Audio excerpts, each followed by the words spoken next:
Hello and welcome to the Womb Centered Healing Podcast.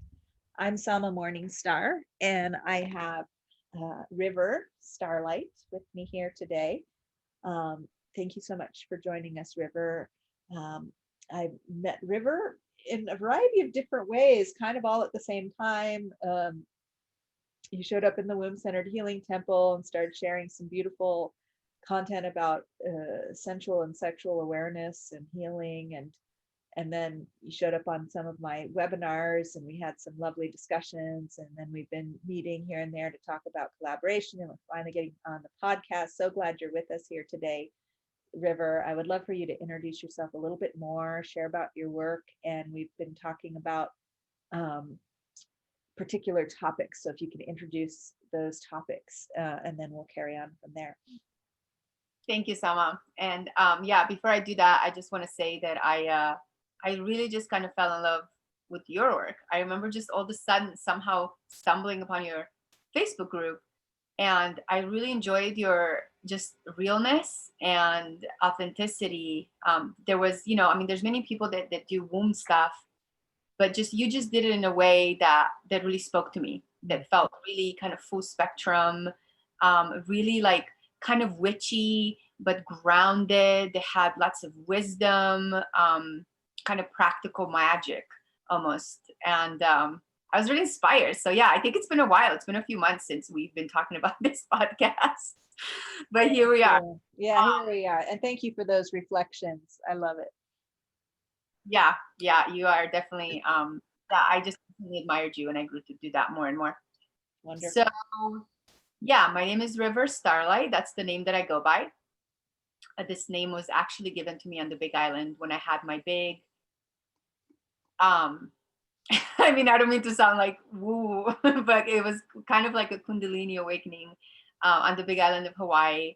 And through a training that I did there, I really became really clear on the fact that my path is to be a sacred sexuality priestess that works particularly with women identified people, though not exclusively. So I do want to mention that.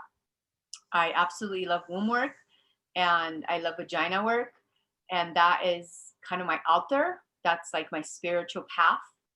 And I'm also really passionate about offering sex education and a place for people to experience safety, somatic safety within their bodies, most especially the people that haven't had as much access to the safety, such as the marginalized groups, like the LGBTQI community and the BIPOC community. So I do want to say that.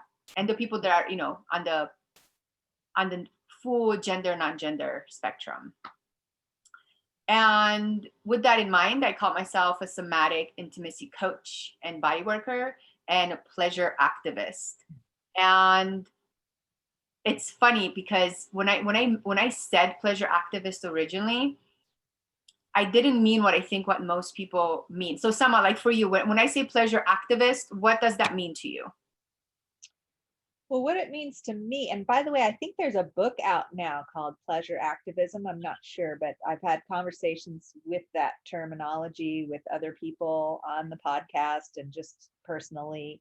But for me, what it means is a shift in awareness, which is quite radical, especially in my work, my healing work, that says that pleasure is actually the best medicine.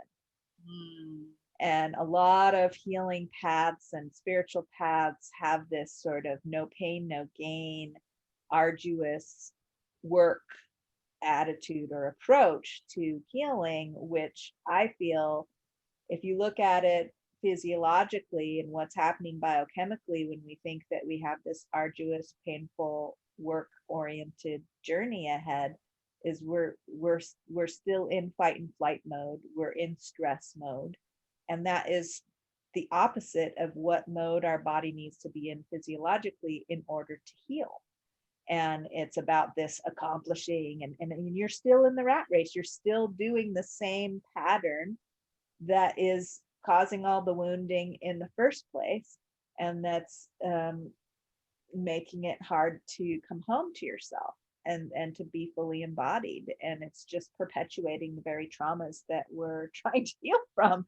And so pleasure activism for me is about saying, actually, no, I want to be in pleasure.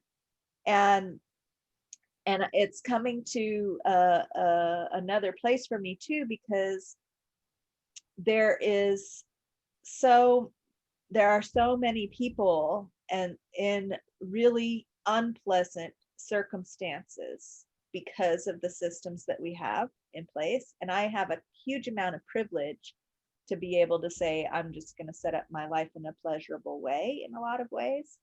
Um, and many people wouldn't even know what that looked like or would have any idea of how to even do that because of their circumstances and not even ever having any access to that. So there's a bit of like a, well, what then kind of question in me about where does pleasure activism fit there?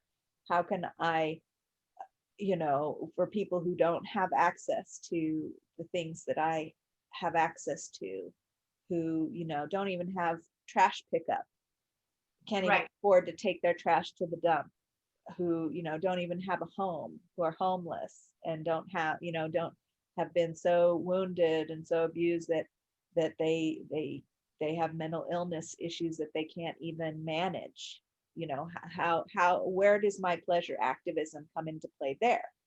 How can I be in pleasure activism for my own health and well-being, and at the same time being an ally to people in difficult circumstances where having a pleasure filled life is so far from their reality, and just being in contact with them might even be quite unpleasant for me. So there's a big question mark around those kinds of activisms.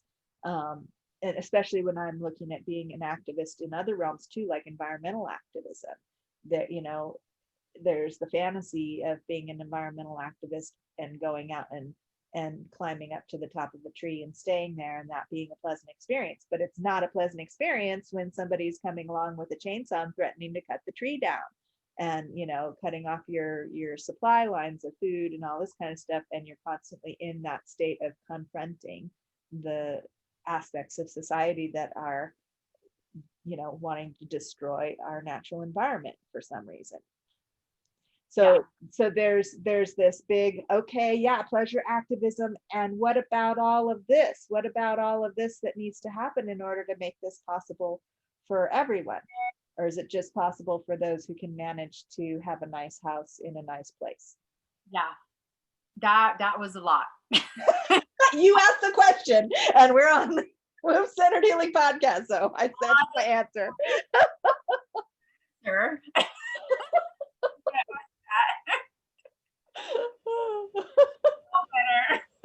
What's that? I said I should have known better.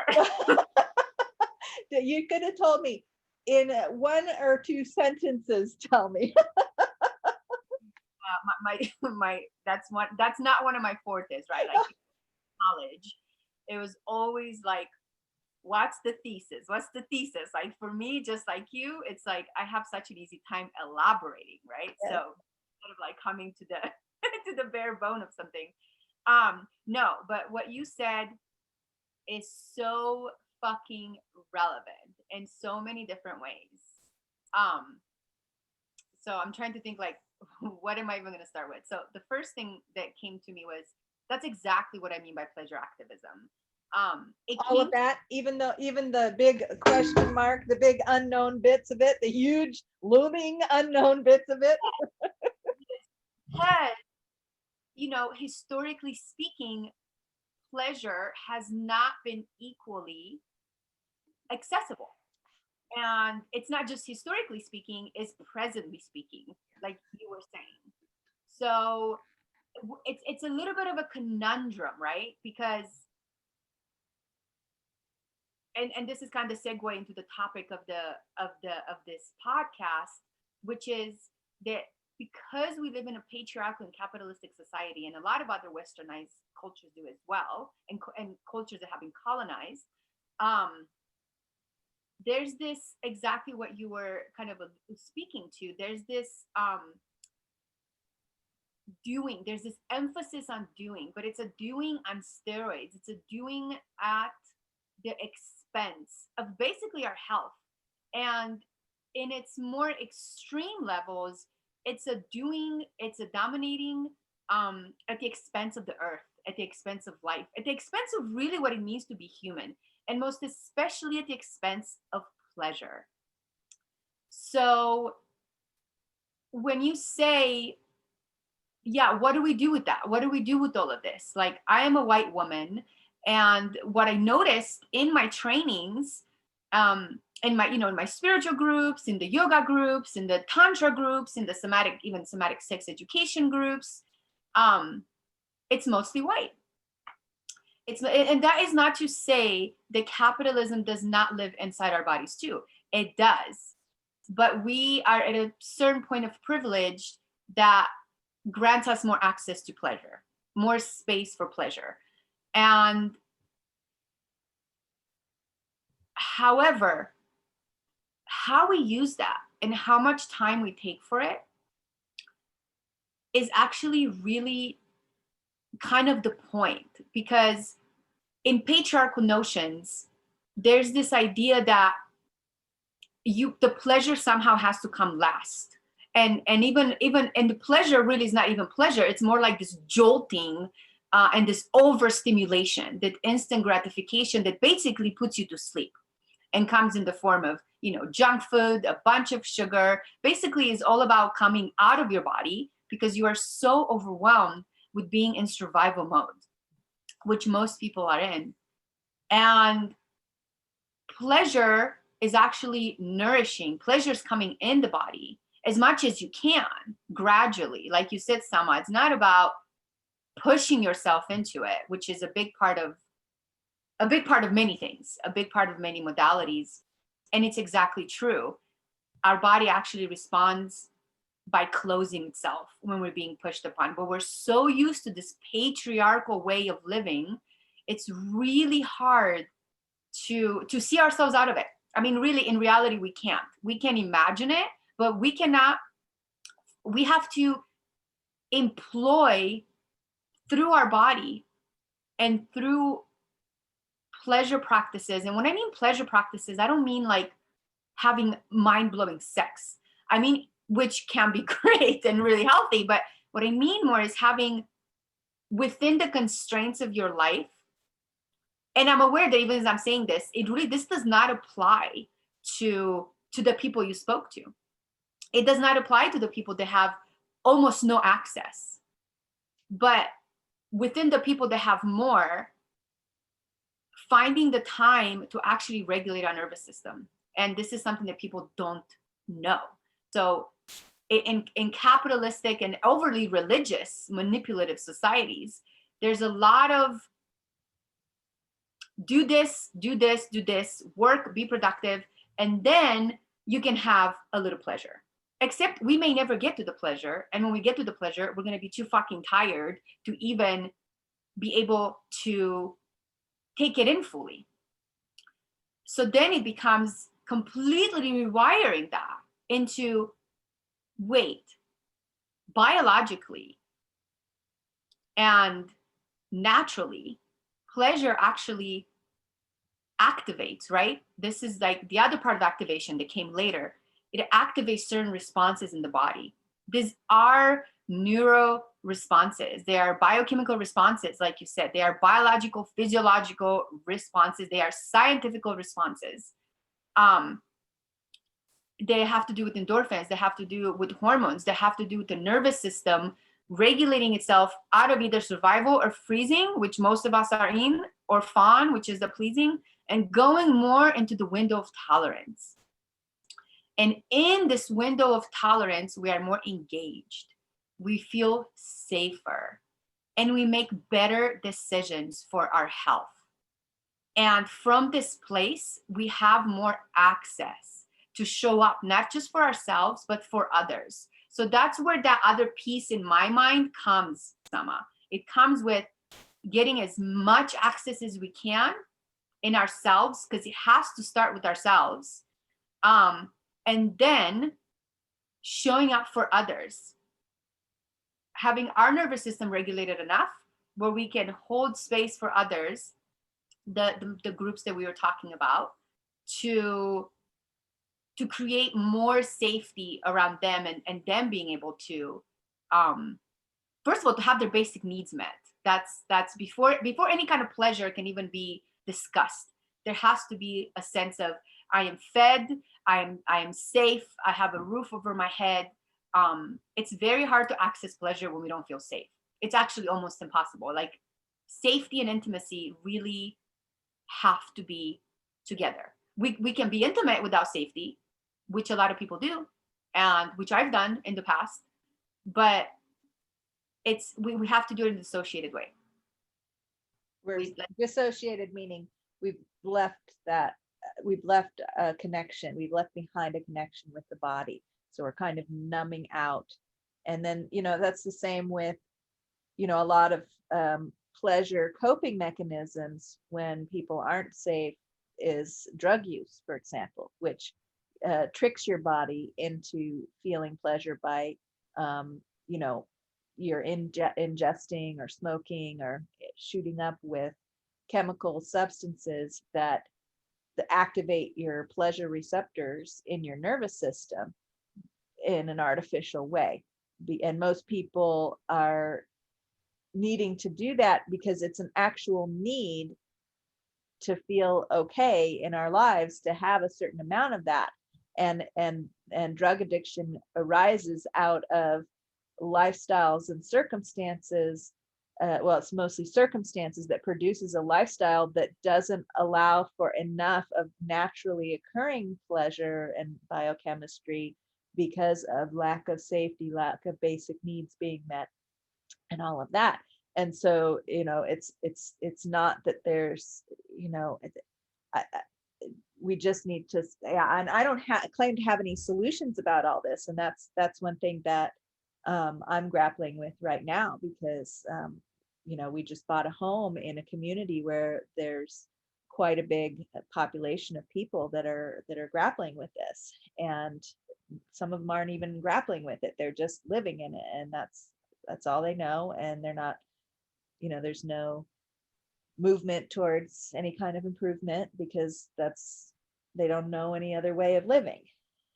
And me coming in, and I want to also just say real quick, when you're saying that, because this is so important, like you said, like there's no movement toward it because wait, what did you say? There's no movement. How did you word it again? I don't remember my exact words, but what I'm trying to say is that there's not any knowledge that there's any different way to be that might be better. Yeah. Or any appreciation of a different way to be. There's like we get into it, and I can relate to this, is that with the patterns that I see, even for myself, that, I don't know any better way, or the seeking a better way seems like too much effort. Right. And so I just do my best to feel enough pleasure where I'm at so that I'm not just off my rocker. Right. Yeah. And I really love the way you worded that, because there's a certain level, again, so coming back to capitalism, right? In capitalism cultures, there's an over emphasis on independence. But it's an independence on steroids. It's a traumatic independence. It is not natural independence, because there is no such thing as that. Really, naturally, humans are interdependent. So when you say like they're not, able to imagine something else, is not because they, it's not because it's them, because of this focus on, it's them, they're not, pick yourself up. It's because they don't have access. It's you have to be able to have a certain kind of resilience and foundation within yourself in order to have access to make the choices that are better. And it really does come down to access. And it's interesting you talked about addiction, because there's a few studies that have been done now, but I actually shared one on my page And they did, animal tests, which I really want to say that I do not endorse and I'm not into. And I think it's a big problem of a domination kind of systems. However, I think it's valuable enough to share. So what they did is they put this one rat in a cage. And in that cage, they put a drugged water, like with drugs in it. And in another one, they just put regular water. And the rat like killed itself in 2 weeks with the drugged water. So that's that. And then they did this other test where they put a bunch of rats and they basically gave them everything that a rat could want, right? Park. A rat park. And the head rats had each other. They had all their needs are met. And then they had the drugged water, and then they had the regular water. And none of the rats overdosed on the drug. Actually, most of them didn't even drink it. Some of them did, but it was never in a way that was, it was more like recreational. And that really goes on par with saying that with this other study that was done in one of the Norwegian countries, it basically said that the undercurrent of addiction is a lack of feeling connected. And this is what we need most at humans. Before I started my training as a somatic sex educator, I went to school for psychology, and it fascinated me, all these studies that they did across ethnic groups, across socioeconomic groups, across gender groups, really all of it. And the one consistent element that contributed to overall mental health was connection and community. This is who we are. We have evolved here. The way we're living now in these isolated ways is very new. And if we look around us, it is not yielding very great results because it's devoid of pleasure. It's simply devoid of pleasure. And with that being said, when we do engage in pleasure, unless we're really conscious of it and we're actively unwinding the bullshit of patriarchy and capitalism, we will be engaging with our pleasure in a capitalistic way.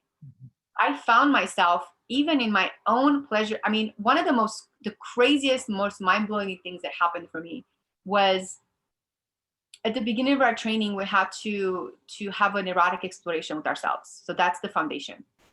And, most people think that whatever comes up with another, right? Like self-consciousness or whatever it is, comes up with other people. And what I was blown away about is the fact that actually it was completely internalized in me. Like when there was no one there, it was right. It was the capitalistic voice in there. Like, am I doing this right? Oh, am I doing this wrong? Oh, how do I look? Like, oh, like what? Why? Like, I need to look better before I allow myself pleasure. Who do I think I am to just take this time for myself? And I think that I want to pause this for a second, Sama, and kind of loop around, because when you were saying like the underprivileged groups, right? I think that's something that we have to hold with a lot of awareness, because people, like when we're really aware of it, it can actually be a block to experiencing our own pleasure. And that really truly is not going to serve anybody, including ourselves or anybody, because coming back to that, we have to, I mean, we don't have to, but the invitation is to really allow ourselves to fill ourselves with pleasure practices. So then we can actually do something. It's kind of like if you're, just down on the ground, it's very hard to show up for someone else. And we already feel selfish enough, right? Like there's already this inherent, like, especially for women identified people, this inherent, like, our sexuality and our womb and has been owned and oppressed, and worked and manipulated and hypersexualized and used in so many ways for everything under the sky, from selling anything, from men building empires with our heirs that we grew in our womb, to, I mean, anything other than us actually owning it. So just the choice of saying I'm going to own my sexuality and it is mine, I would say that that is the first step in unwinding patriarchy from our body. I don't think this is a journey that is short. I think that because it's so embedded in ancestral lines, which you do work with, and you know, it's presently going, I mean, it is here, it is with us in our bed, it is with us with our lovers, it is there, it is always there. I think making space for it and acknowledging it is really the first step, and starting to feel into, how does it feel, what does my sexuality feel like authentically, instead of how does it look like through the lens of patriarchy. And it's a somatic experience. It's not, it's one of those things that for me is about processing it from the body up, because that's where we hold all the trauma, and that's also where we hold all the pleasure. It's in the body. You know, and we're coming around to the point of needing to wrap up, but I just wanted to emphasize this portion of what you're sharing right now, which is, I feel, something that can be a roadblock for some people, because in order to even get into that somatic awareness to begin with, in order to embody, and I encounter this with the womb-centered healing work as well, is that the first thing that we encounter when we begin to embody is all the reasons why we've left the body, all the unprocessed, unresolved traumas, griefs, feelings that are sort of forbidden or unpleasant. And that's what I want to bring to the forefront of the conversation here as we're wrapping up, for people to understand and have compassion and empathy for ourselves as often the first step for that it might feel overwhelming at first to even be asking that question of what is my sexuality for me, and even admitting or recognizing that, wow, I thought I was having an okay sex life, and maybe I'm doing it in a way that's for everybody else and for some image or idea about what it is it's supposed to be, instead of what I really feel inside. And secretly I've known that, but it's just been too whatever, there's too much there, I don't know how to even tackle that, so I just carry on as usual, right? And I'm speaking, you know, in some ways for myself, but also for the collective, as we've all been so deeply ingrained with all of this, that it can feel quite over, like, as if it's supposed to be a pleasure practice, you know, oftentimes when we start to focus on pleasure practice, it can bring up the most unresolved pain. You know, when we go chasing after the pain goes into hiding oftentimes, because we can't access it, because we're just continuing to disembody, and we might have an intellectual journey around it, we might have, you know, some experiences around thinking we've done some healing, and we might have, right, in a certain way. But when we start looking at pleasure activism, oftentimes we recognize that, wow, a lot of that was bypassing the actual pain, and now in order to access my pleasure capacities, I actually have to process all of this unresolved stuff. And do I even have the capacity for that? And then we like the pleasure practice becomes a necessity to even build up the nourishment enough to have the capacity to process all of that. And so I just wanted to bring that awareness to the forefront, that this is a complex suggestion, or you know, conversation that we're having, and I'm hoping that we can have a part 2 and dive deeper into this, and that this can be sort of a fairly complex introduction that we've presented to pleasure activism, because those are two big terms, right? A lot of activists would claim that pleasure isn't really a part of it, and we don't have time for pleasure, right? And we're saying that. I really want to say that, right, to that, Yeah, yeah. I actually feel that we cannot possibly build a different world without it. Exactly. And that's the thing. We're just spinning our wheels if we're not making the time and ensuring that we have enough time for our own pleasure. And I'm so glad to be having this reminder with you right now, and this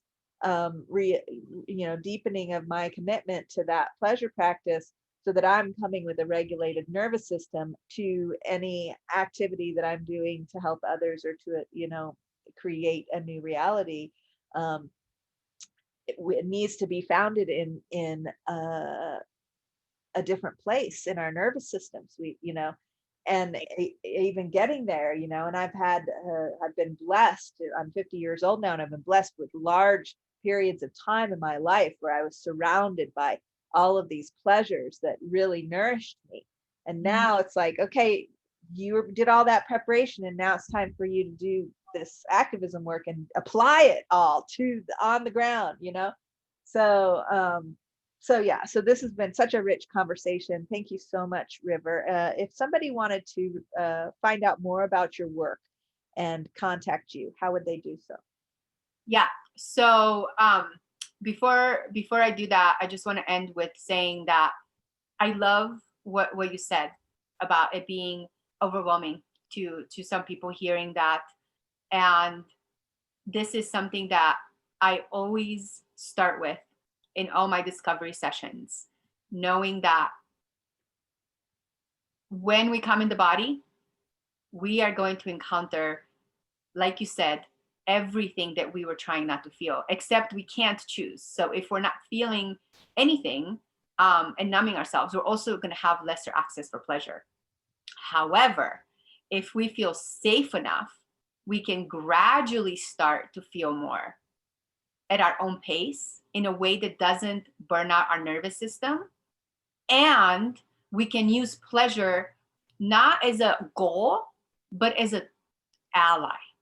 And I think that that's the basis. I want to end with that. That's the basis of somatic sexology, is using pleasure as an orientation.